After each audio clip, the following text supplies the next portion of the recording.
Hello everyone and welcome back to my channel. So today's going to be another photography video. So I recently got a comment on my video that was asking me about which editing software I use, and I responded to it. And I figured I should just make a video about all the questions that I wished I had answers to when I was just starting out photography. So these are photography questions I wished I had answers to when I was just starting out. So let's get on to it. So number one will be, which camera do I choose? So the answer will be, get you something that'll last. And also, do your research. There isn't one camera that I think is good. I use Nikon, but that is just because it felt good in my hands. I couldn't try it out before I bought it because I got mine for my 16th birthday. I think it was like 2021, so I couldn't try it out. But I did a ton of research before I bought it.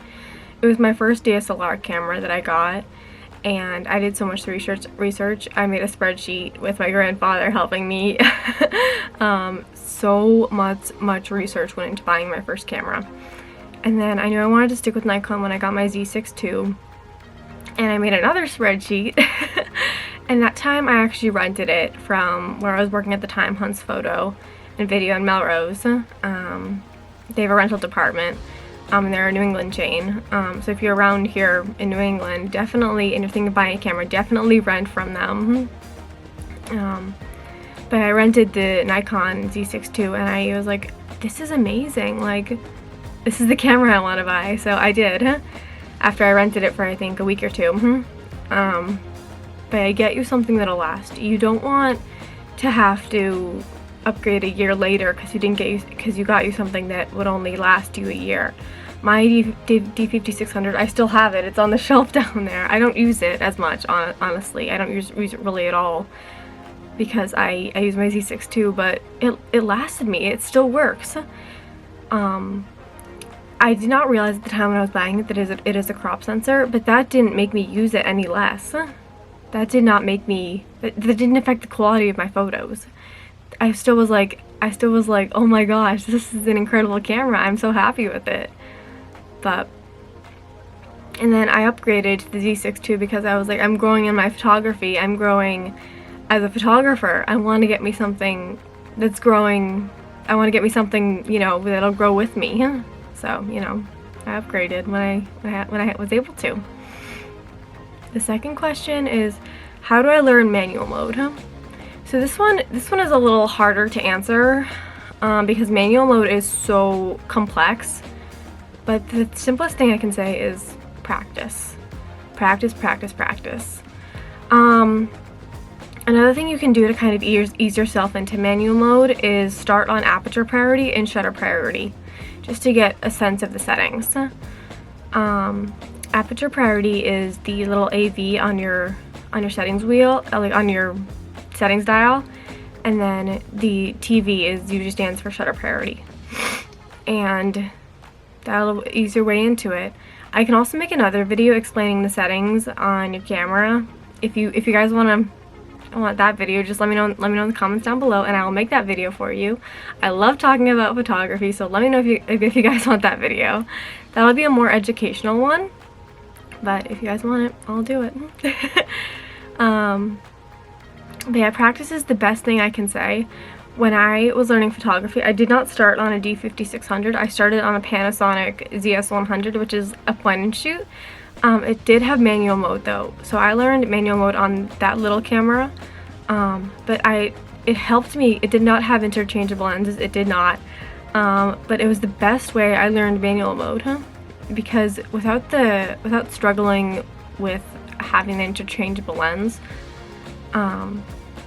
I was able to master the settings, and I was able to master the settings without worrying about a lens, so it was like, I don't know. But next question is, which editing software should I use? So I currently use Adobe Photoshop and Lightroom, which are paid subscription services. They do have like different options that you can choose from. I think the one I'm using right now is about $20 a month, It's the photographer, like it's called like the photographer's like subscription service or whatever. It comes with Adobe Photoshop, Adobe Lightroom, and about like I think 1 terabyte or like 1 terabyte of storage, I think, on Lightroom or whatever. But they do have more subscription services that are like more bundles that are like that have like the whole suite or like something like that that are obviously more expensive. I will say though, they do have a student discount that does last you for 1 year. I think I'm using that right now. Yeah, I am using that right now. But they do have a student discount, so if you're in college, definitely take advantage of that if you want to use Adobe Photoshop and Lightroom. But yeah, I did start out using Snapseed. The only problem with that is it doesn't process RAW files. So I think another good option, I haven't used it myself, is Affinity Photo, like Affinity Photo with an A. I've heard good things about it. I haven't used it myself. It's a one-time purchase, but I've heard good things about it when I worked at Hunt's. Segueing on to my next question, should I shoot in RAW or in JPEG? I have shot in RAW for a couple years now, and it definitely changed like my photography it didn't change my photography, but you can do a lot more in editing. But that being said, RAW files take up a lot more storage space. So if you're gonna be shooting in RAW, you gotta get yourself like an external hard drive. I've actually been on I was on low storage in my Google Photos until about a week ago. So yeah, I went through my old photos like from like 2020, 2019, and was like, I'm deleting a lot of these. I'm still like on like lower storage, but not as like you won't be able to send emails now. So yeah, I was getting to the point of like, uh-oh. So yeah, but I do have a digital hard drive, an external hard drive that I've been backing up my photos on. I've only had it for about a year now, but yeah, I've been backing up some of my photos on it, and I actually gotta do that because I got a lot of them on my computer that I just gotta transfer over. But I will say RAW does let you do a lot more in editing, but it does take up a lot more storage space. So I recommend shooting in RAW as much as you can, but get yourself a external hard drive if you're going to be shooting in RAW. The next question is very controversial. I've heard it both ways. Do I need to have a niche in my photography? I will be the first person to tell you, no, you do not. I don't have a niche in my photography. You don't. I think niching down, it can be very restrictive on your photography, and art shouldn't be restrictive. Art should be like freeing and make you be able to like spread your wings and like make you feel free. It shouldn't be something that like ties you down to like, you know? So yeah, you don't have to have a niche in your photography at all. But people will tell you you do, you don't. I don't have a niche in my photography. So, and that is such a good like, some people tell you do that, or that it helps you get clients. I personally, in my photography, I don't take clients, so I can't really speak on that. I mean, I've had a couple clients, but it's not like, I don't have photography business. Having a photography business isn't like the point of my photography. It's more like art for me, you know? So I can't really speak on like the clientele portion of things, if that makes sense. So the last one is, how do I find my photography style? So I struggled with this for a while as well. So people will tell you that you need like a specific editing style in your photography. You don't.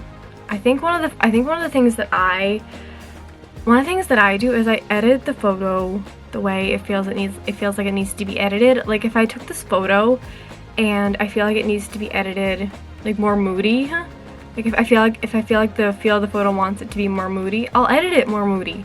Or if I feel like I want it to feel like more like bright and airy, I'll edit it more bright and airy. I don't care if it needs to match my feed, or if it needs to match anything. I'll edit it how it feels like it wants to be edited. Like I'll edit it how like I want it to come off, like how I want the feeling of it to like be interpreted to people. I don't want my photography all to have like one feeling just because it's trying to match like a style, you know. But yeah, I hope that made sense. So those are 6 questions I really wish I had answers to when I started photography, because I was definitely like, it definitely took me a long time to figure out a lot of those things in photography. Some of them more recent than others. Some of them I figured out pretty quick, and some of them I figured out like a year ago. But I've been doing photography for about like 7 years now, and I hope if you're just starting out with photography, this video helped you. Anyway, if you guys want more photography videos, definitely let me know in the comments down below. I will keep making them. I love talking about photography, so yeah, definitely let me know if you guys want more photography videos, because I will definitely keep making them. Anyway, thank you guys so much for watching. Love you guys. Bye.